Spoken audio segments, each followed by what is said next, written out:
तीन बहनों में सबसे बड़ी सरोज सुंदर, सुशील और पढ़ाई में हमेशा अव्वल रहती थी। घर के कामों में भी उसे पूरी दक्षता हासिल थी। पाक कला में इतनी निपुण कि बहनों को कभी माँ के हाथ के खाने की याद नहीं आती।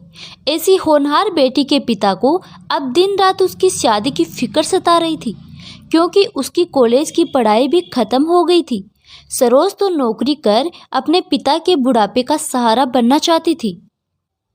मगर कहते हैं ना कि बेटा निकम्मा नालायक हो और पूरी उम्र बाप की कमाई खाए तो समाज कुछ नहीं कहता, मगर बेटी गुणी संस्कारी हो और माता पिता का सहारा बनना चाहे तो यही समाज उसे जीने नहीं देता।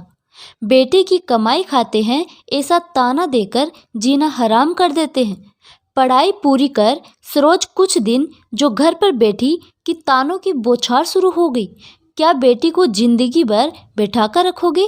इसके बाद दो और है। उम्र निकल जाएगी तो रिश्ता नहीं मिलेगा। बेचारे महेश बाबू रिश्तेदारों से विनती करते कि बिना दहेज की बात बन जाए, क्योंकि जो कुछ थोड़ा बहुत बेटियों के लिए रखा था वह तो पत्नी के अंतिम समय में उनकी दवाइयों पर खर्च हो गया। अब तो जो कुछ उनके बुढ़ापे की पूंजी थी वह ये बेटियां ही थी। बूढ़े मन को एक उम्मीद यह भी रहती थी कि बड़ी बेटी के विवाह के बाद उन्हें दामाद के रूप में एक बेटा मिल जाए तो बाद में उनका और उनकी बेटियों का सहारा बने। बेबस सरोज पिता की यह दशा देखकर कुछ नहीं बोल पाती, बस मन महसूस कर रह जाती। इसी बीच कुछ ऐसा हुआ कि सरोज के दूर के मौसा ने बीच में पड़कर सरोज के आनन फानन में शादी करा दी। महेश बाबू ने भी अपने जीवन की अनमोल पूंजी को जो कुछ बन पड़ा देकर बड़े भारी मन से विदा किया। समय इतना कम था कि उन्हें अपने संबंधियों के बारे में जानने का मौका भी नहीं मिला। सरोज विवाहित जीवन की नई उम्मीदों को अपनी आंखों में सजाकर जब ससुराल की दहलीज पर पहुंची तो उसके मन को बड़ा धक्का लगा। नई बहू के स्वागत की जगह उसके साथ आए सामानों को निहारा जा रहा था। आपने यह नहीं दिया, वह नहीं लाई, इन सब तानों के साथ ही मुंह दिखाई की रस्म खत्म हुई। रात को सुहाग सेज पर बैठी सरोज दिन भर के तानों का दर्द भूलकर अपने पति का मन ही मन इंतजार करने लगी। उसने सोचा पति के सीने से लगकर वह सारा गम भुला देगी, मगर नशे में धूत पति सुरेश ने जैसे ही कमरे में कदम रखा तो सारा कमरा एक अजीब सी बदबू से भर गया। सरोज को लगा जैसे उसका दम ही घुट जाएगा, मगर किस्मत की मारी को जब सुरेश का घिनौना रूप दिखा तो पैरों तले जमीन खिसक गई। दहेज को लेकर जो औरों से सुना उसे तो उसका दिल ही दुखी था, मगर सुरेश के तानों ने उसके पैरों तले की जमीन और ऊपर का आसमान एक साथ खींच लिया। सुरेश ने एक बार भी घूंघट के पीछे के चांद को देखना जरूरी नहीं समझा। खरी खोटी सुनाकर बस मुंह फेर के सो गया। बेचारी सरोज एक कोने में बैठी अपनी फूटी किस्मत के बारे में सोचते सोचते कब नींद के आगोश में चली गई उसे पता ही नहीं चला। सुबह चिड़ियों की चहचहाट से सरोज की आंखें खुली। खिड़की से झांक कर देखा बाहर सभी सो रहे थे। उसने नजरें फेर कर देखा, घर का एक कोना भी अपना सा नहीं लगा। पिछली रात को याद कर सरोज का दिल दहाड़े मार मार कर रोना चाहता था, मगर जैसे तैसे उसने अपने दिल को समझाया और एक अच्छी बहू बनने की कोशिश की। नहा धोकर एक अच्छी सी साड़ी पहनकर अपनी सास के पास आशीर्वाद लेने पहुंची तो उन्होंने उसे सीधे रसोई का रास्ता दिखा दिया। सरोज पाठ कला में निपुण थी। उसने सोचा इसी से सबके दिल को जीत लूंगी, मगर यहाँ उसकी गुणों की कदर करने वाला कोई नहीं था। सरोज के सामने उसके बने खाने में मीन मेख निकालते और उसके रसोई में जाते ही सब चट कर जाते।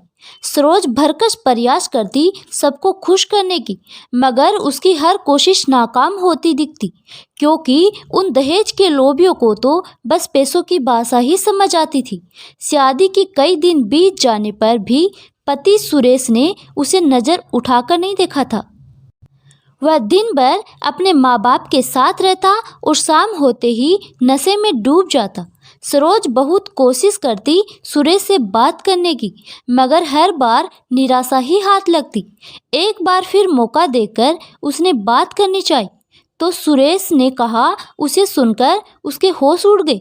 तुम्हारे मनुष्य कदम पड़ते ही व्यापार में नुकसान हो गया, इसीलिए अपने पिता से 5 लाख रुपए मंगवा कर दो, फिर बात करने की कोशिश करना।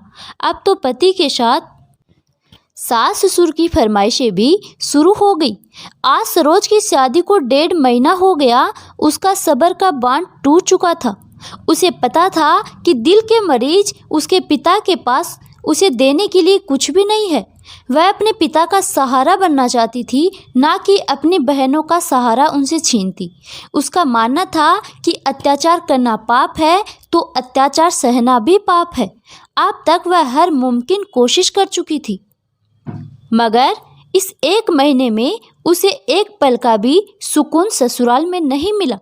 सरोज ने मन ही मन प्रण कर लिया कि उसे अब इस नरक से बाहर निकलना है और नहीं बनना किसी के हाथों की कठपुतली।